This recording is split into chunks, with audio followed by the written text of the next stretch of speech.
여러분 반갑습니다. 이렇게 온라인 코스타를 섬길 수 있어서 기쁘고 감사합니다. 오늘 꼭 필요한 말씀을 우리 주님께서 우리에게 주시기를 간절히 소원합니다. 오늘 본문은 창세기 12장 10절에서 20절의 말씀입니다. 제가 읽겠습니다. 그 땅에 기근이 들었으므로 아브라함이 애굽에 거류하려고 그리로 내려갔으니 이는 그 땅에 기근이 심하였습니다. 그가 애굽에 가까이 이르렀을 때에 그의 아내 사라에게 말하되 내가 알기에 그대는 아리따운 여인이라 애굽 사람이 그대를 볼 때에 이르기를 이는 그의 아내라 하여 나는 죽이고 그대는 살리리니 원하건대 그대는 나의 누이라 하라. 그러면 내가 그대로 말미암아 안전하고 내 목숨이 그대로 말미암아 보존되리라 하니라. 아브라함이 애굽에 이르렀을 때에 애굽 사람들이 그 여인이 심히 아리따움을 보았고 바로의 고관들도 그를 보고 바로 앞에서 칭찬하므로 그 여인을 바로의 궁으로 이끌어 들인지라. 이에 바로가 그로 말미암아 아브라함을 후대함으로 아브라함이 양과 소와 노비와 암수 나귀와 낙타를 얻었더라. 여호와께서 아브라함의 아내 사레의 일로 바로와 그 집에 큰 재앙을 내리신지라. 바로가 아브라함을 불러서 이르되 내가 어찌하여 나에게 이렇게 행하였느냐? 내가 어찌하여 그를 내 아내라고 내게 말하지 아니하였느냐? 내가 어찌하여 그를 누이라 하여 내가 그를 데려다가 아내를 삼게 하였느냐? 내 아내가 여기 있으니 이제 데려가라 하고 바로가 사람들에게 그의 일을 명하매 그들이 그와 함께 그의 아내와 그의 모든 소유를 보내었더라. 아멘. 창세기 12장은 하나님께서 아브라함을 부르심으로 시작합니다. 하나님께서 아브라함을 믿음의 사람으로 세우시기 위해서 가장 먼저 요구하신 것은 그가 익숙한 본토 친척 아비집을 떠나라는 것이었죠. 아브라함은 하나님의 명령에 순종해서 그의 아내 사라와 또 조카 롯과 함께 고향을 떠났고 마침내 하나님께서 인도하신 가나안 땅에 도착하게 됩니다. 하나님의 말씀을 따라 새로운 땅으로 향하는 아브라함에게는 새로운 곳에 대한 기대감이 분명히 있었을 것입니다. 하나님께서 인도해 주시는 땅은 과연 어떤 땅일까? 거기에는 무엇이 있을까? 새로운 곳에서의 새로운 삶에 대한 기대와 설레임으로 아브라함은 가나안 땅을 밟았을 것입니다. 저와 여러분은 새로운 땅으로 향하는 아브라함의 기대와 설레임이 무엇인지 잘 아는 사람들이죠. 왜냐하면 우리 또한 본토 친척 아비집을 떠난 경험이 우리에게 있기 때문이죠. 한국을 떠나 새로운 곳으로 오면서 우리에게도 기대가 있었죠. 저는 1982년도, 그러니까 38년 전에 김포공항에서 브라질로 향하는 비행기를 탔습니다. 어린 나이였지만 한국을 떠나는 것이 너무 슬펐고 동시에 브라질에 대한 기대가 있었습니다. 어렸을 때 저의 꿈이 축구 선수가 되는 것이었어요. 여러분, 브라질이 축구의 나라지 않습니까? 축구 선진국인 브라질인데 브라질로 가면 내가 축구 선수가 될 수 있지 않을까라는 그런 어린아이의 기대가 있었던 것이죠. 그런데 도착해서 동네에서 축구하는 브라질 아이들을 보고 그 꿈은 금세 사라졌습니다. 브라질 사람들에게는 타고난 두 가지 재능이 있는데 하나는 춤이고 다른 하나는 축구예요. 저는 이민을 2번 경험했습니다. 첫 번째는 브라질로 이민을 간 것이었고 두 번째 이민은 25살 때 결혼을 하고 미국으로 온 것이에요. 1997년 1월 6일 브라질을 떠나 미국행 비행기를 타면서 또 새로운 삶에 대한 또 막연한 기대가 있었습니다. 과연 미국에서의 삶은 어떨까? 하나님께서 어떻게 인도해 주실까? 기대 반 두려움 반이었어요. 아마 여러분들도 저와 비슷한 경험들을 다 하셨을 겁니다. 아브라함은 그런 기대를 가지고 하나님께서 인도하신 가나안 땅에 도착을 했어요. 그런데 가나안 땅에 도착해 보니까 특별한 것이 하나도 없는 것이에요. 웰컴 투 가나안이라고 하면서 아브라함을 맞이해 주는 사람은 아무도 없었습니다. 가나안에는 이미 오랫동안 그곳에 정착하여 자리 잡고 살고 있었던 가나안 족속들이 있었죠. 아브라함에게 주어진 땅은 단 한 평도 없었습니다. 창세기 12장 9절에 이런 기록이 있어요. 아브라함이 점점 남방으로 옮겨갔더라. 무슨 의미죠? 한 곳에 정착하지 못하고 계속 옮겨 다녀야 했던 것입니다. 그런 가운데 아브라함의 그 마음을 흔들어 놓은 결정적인 사건이 발생합니다. 그것이 무엇이냐? 가나안 땅에 극심한 기근이 찾아온 것이에요. 10절에 그 땅에 기근이 들었으므로 라고 했습니다. 여러분, 그 땅은 어떤 땅입니까? 가나안 땅이죠. 그런데 그 땅은 아브라함에게 있어서 단순한 땅이 아닙니다.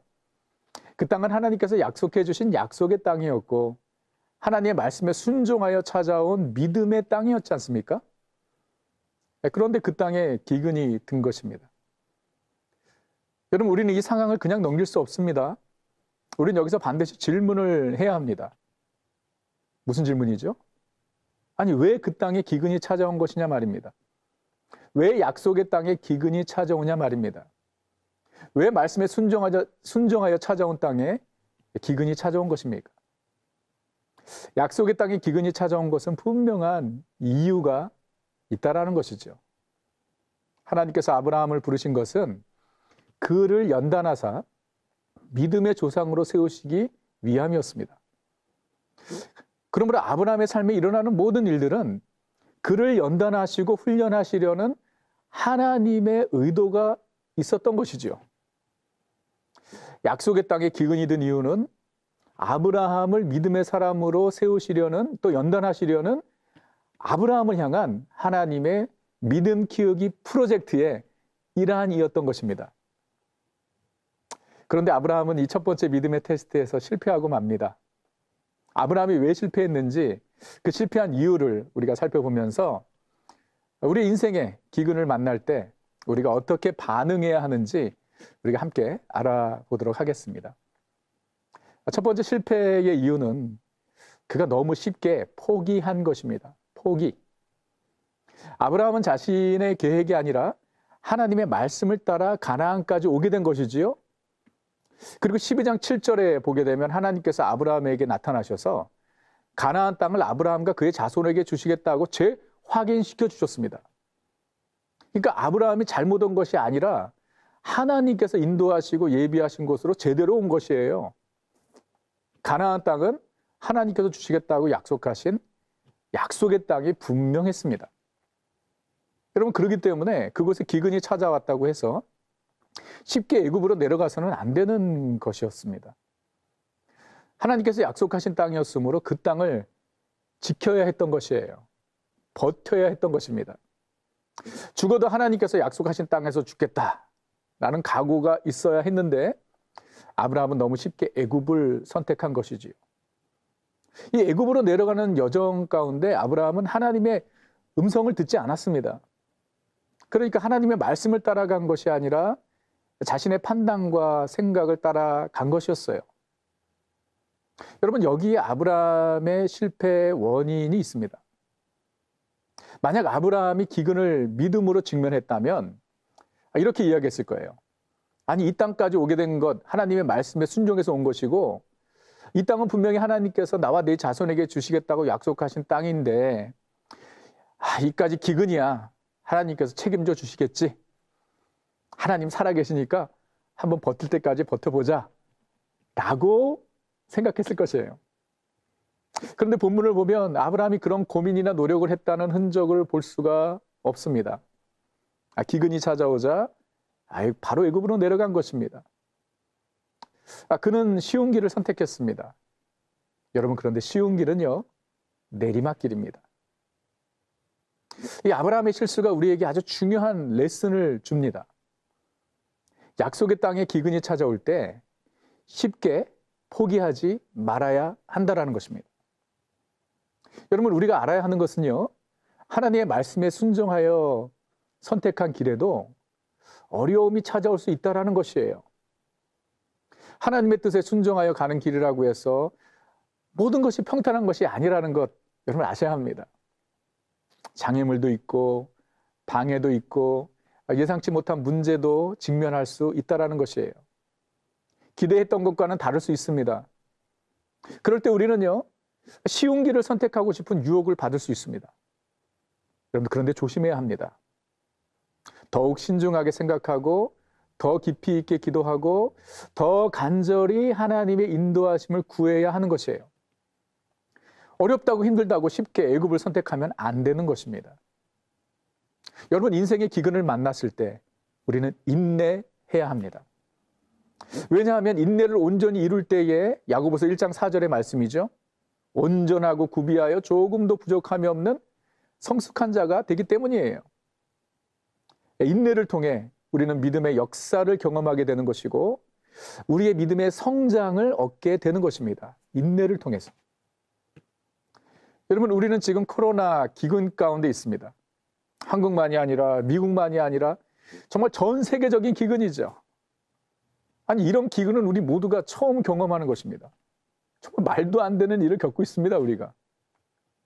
제가 사는 미국은 하루에 코비드-19 확진자가 10만 명에 이릅니다. 제가 사는 남가주에는 하루 평균 4천 명의 확진자가 나오고 있어요.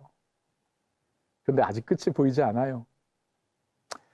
지금은 그 어느 때보다 믿음의 인내가 필요한 때입니다. 여러분, 만약에 기근을 만났을 때 아브라함이 애굽으로 내려가지 않고 계속 가나안에서 버텼다면 어떻게 되었을까요? 기근으로 인해 아브라함과 그의 가족이 다 죽었을까요? 절대 아니죠. 하나님께서 아브라함의 삶에 역사하셨을 것입니다. 그로 인해 아브라함은 하나님의 능력, 믿음의 역사를 보고 경험하게 되었을 것입니다. 약속의 땅에 찾아온 기근은 절대로 아브라함을 죽이는 기근이 아니었기 때문입니다. 두 번째, 아브라함의 실패의 원인은 그가 사람과 환경을 보고 두려워한 것입니다. 아브라함이 너무 쉽게 애굽으로 내려간 것부터 잘못된 것이었습니다. 그런데 애굽에서 기근보다 더 큰 문제가 기다리고 있었습니다. 사실 이 문제는요, 아브라함 스스로가 만들어낸 문제이기도 합니다. 애굽으로 내려가면서 그가 두려움에 사로잡히고 만 것이에요. 그 이유는 그의 아내 사라 때문이었습니다. 아브라함의 아내 사라가 아주 심히 아리따운 여인이었다고 성경은 말하고 있어요. 그때 사라의 나이가 65세였습니다.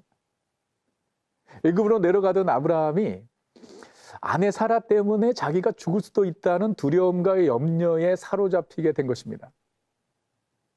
그 누구도 아내 사라를 빼앗아갈 것이라고 말하지 않았습니다. 그런데 아브라함은 혹시 애굽 사람들이 아내 사라를 빼앗아가기 위해 나를 죽이지 않을까? 라는 상상으로 두려움과 염려에 사로잡히게 된 것이에요. 여러분, 염려와 두려움은 혹시, what if? 라는 상상에서부터 시작되는 것이죠. 헨리 나우엔이 염려에 대해서 이렇게 말했지요. 염려는 아직 나에게 오지 않은 시간과 미래를 무엇인가로 가득 채우는 것이다. 미래에 대한 염려는 혹시, what if? 라는 두려움에서 시작된다라고 말했습니다. 맞는 말이죠. 혹시 내 계획이 실패하지 않을까? 혹시 내 인생이 어려워지지 않을까? 혹시 사업이 힘들어지지 않을까? 혹시 내가 병에 걸리지 않을까? 혹시 사고가 나지 않을까? 혹시 내 아이들이 잘못되지는 않을까? 혹시 내가 결혼을 못하는 것은 아닐까? 우리가 겪고 있는 코로나 사태는 우리에게 너무나 많은 혹시의 두려움을 갖게 하지요. 여러분, 두려움에 사로잡힌 사람은 올바른 판단을 절대 내릴 수가 없습니다. 두려움에 사로잡힌 아브라함은 믿음의 선택을 하지 못했습니다. 그가 생각한 방법은 자신의 아내 사라를 누이 동생으로 속이는 것이었죠. 그런데 애굽에 도착하자 아브라함이 걱정했던 일이 그대로 일어났습니다. 애굽 사람들이 사라를 보더니 저런 미모의 여인은 바로와 결혼을 시켜야 한다라고 한 거예요. 그래서 사라를 바로의 궁으로 데리고 간 것입니다. 아브라함은 아내 사라가 바로에게로 가는데 그 여자는 내 아내입니다 라고 말하지 못했어요. 여러분, 왜 아브라함은 아내를 다른 남자에게 빼앗기는 그 위기 가운데서도 말 한마디 못하고 그냥 지켜보고만 있었을까요? 여러분, 사람들을 두려워했기 때문이죠. 바로를 두려워했기 때문입니다. 여기에 아브라함의 실패의 원인이 있습니다. 하나님을 보지 못하고 사람과 환경을 보았기 때문에 두려움에 사로잡히고 만 것이에요. 여러분, 우리는 어려움을 당할 때 하나님에게서 눈을 떼지 말아야 하는 것입니다. 아니, 더욱 주님께 우리의 시선을 고정해야 합니다. 하나님을 바라볼 때 두려움은 사라지고 담대해지는 것이고 고난을 이길 수 있는 힘을 얻게 되는 것이에요. 사람을 보고 환경을 보면 문제는 커 보이고 나는 너무 작게 보이는 것이죠. 큰 풍랑으로 밤새 고생을 하던 제자들을 도우시려고 예수님께서 저들을 향해 물 위로 걸어가셨습니다. 그 스토리 아시지요? 그때 베드로가 예수님에게 만일 예수님이시거든 나로 명하여 물 위를 걷게 하소서 이런 엄청난 요구를 하죠. 그러자 예수님께서 베드로에게 come! 물 위로 오라! 말씀하셨어요. 아, 베드로가 용감하지요? 베드로가 물 위로 뛰어들었고 물 위로 걸었습니다. 기적이 일어난 것이죠. 그런데 예수님에게서 눈을 떼고 출렁이는 파도와 바람을 보았을 때에 두려움에 사로잡혀 물에 빠졌다고 성경은 말하고 있습니다. 잠언 29장 15절에 이런 말씀이 있습니다. 사람을 두려워하면 올무에 걸리거니와 여호와를 의지하는 자는 안전하리라. 사람을 보면 두려워집니다. 환경을 보면 두려워집니다. 그러나 하나님을 보면, 하나님을 의지하면 안전한 것입니다. 인생의 위기를 만난 다윗이 시편 62편 1절 2절에서 고백했지요. 나의 영혼이 잠잠히 하나님만 바라미요 나의 구원이 그에게서 나는도다. 오직 그만이 나의 반석이시요 나의 구원이시요 나의 요새시요 내가 크게 흔들리지 아니하리로다. 아멘. 잠잠히 하나님만 바라볼 때에 인생의 기근 가운데서도 환난 가운데서도 풍랑 가운데서도 요동치 않는 것입니다. 여러분 지금 어떤 두려움과 염려에 사로잡혀 있습니까? 여러분에게는 어떤 혹시의 두려움이 있으신가요? 여러분들 중 걱정과 근심으로 요즘 잠 못 이루시는 분들이 계십니까? 삶에 찾아온 기근으로 어찌할 바를 모르는 분들 계세요?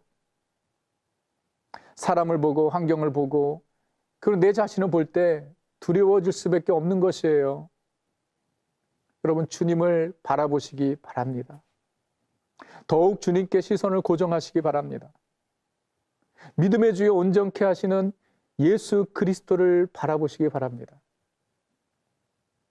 아브라함은 자신의 잘못으로 더 이상 스스로 감당할 수 없는 위기에 처하게 된 것입니다. 하나님을 바라보지 못했기 때문이죠. 가나안의 기근보다 훨씬 더 심각한 문제에 봉착하게 된 것이에요. 아브라함이 할 수 있는 일이라고는 이제 더 이상 아무것도 없게 된 것이지요. 아브라함이 어떻게 바로의 궁궐을 뚫고 들어가서 사라를 데리고 오겠습니까? 그런데 바로 그때 하나님께서 개입하십니다. 이게 은혜죠, 은혜. 바로가 사라를 아내로 삼으려고 하자 바로의 집안에 큰 재앙이 임했습니다. 아마 바로의 집사람들 중에 막 이유도 없이 죽어가는 사람들이 나오는 거예요. 그러니까 하나님께서 마지막 순간에 막아주신 것이지요. 보호해 주신 것입니다. 만약 여기서 사라가 바로의 아내가 되었다고 생각해 보세요. 그렇다면 아브라함을 통해 이 땅에 메시아 예수 그리스도를 보내시고자 하는 하나님의 계획에 차질이 생기는 것이었죠. 그렇기 때문에 하나님께서 사라를 지켜 보호해 주신 것입니다. 믿음을 지키지 못한 아브라함이 바로 앞에서 수치를 당합니다. 바로가 아브라함을 꾸짖습니다. 아니 어찌하여 내가 나에게 거짓말을 했느냐? 사라가 너의 아내라고 했으면 내가 나의 아내로 삼으려고 했겠느냐? 왜 거짓말을 해서 이렇게 우리 집안에 고통을 주느냐? 사실 오늘 이 그 본문 스토리에서 가장 큰 피해를 본 사람은 바로입니다. 바로예요. 믿음의 사람이 믿음대로 살지 못할 때 세상 사람들에게 수치를 당하는 것이고 그리고 다른 사람들에게 피해를 주는 것이에요. 여러분 세상 사람들이 교회를 그리고 믿는 크리스천들을 비난하고 비판하는 이유가 무엇입니까? 믿음대로 살지 못하기 때문이죠. 믿음대로 행동하지 않기 때문입니다. 아브라함이 바로 앞에서 그런 이야기를 들었을 때 얼마나 낯이 뜨거웠겠습니까? 여러분, 이 모든 스토리에서 아브라함이 잘한 것은 하나도 없습니다. 아브라함이 다 잘못했습니다. 그런데 하나님께서는 그런 아브라함을 보호하시고 다시 있어야 할 자리로 돌아오게 하셨습니다. 아브라함과 사라를 살려주셨을 뿐만 아니라 큰 재물을 얻어서 애굽에서 가나안으로 돌아오게 하셨어요. 여러분, 그러나 아브라함은 재물보다 훨씬 더 소중한 영적인 레슨을 이 사건을 통해서 배우게 된 것이에요. 첫째는 가나안 땅을 절대로 떠나서는 안 된다는 것을 그가 배웠습니다. 아브라함은 이 일 이후에 죽기까지 한 번도 가나안 땅을 떠나지 않습니다. 그가 또 배운 게 있죠.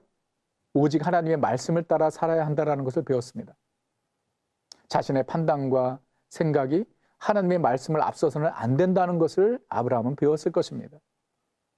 뿐만 아니라 위기를 만날 때 환경과 사람을 주목하지 말고 오직 하나님만을 바라보아야 한다는 것을 아브라함은 이 일을 통해서 배웠을 것이에요. 아브라함이 잘한 것은 하나도 없습니다. 하지만 하나님께서는 그를 도우시고 인도하셔서 다시 있어야 할 자리로 돌아오게 하셨습니다.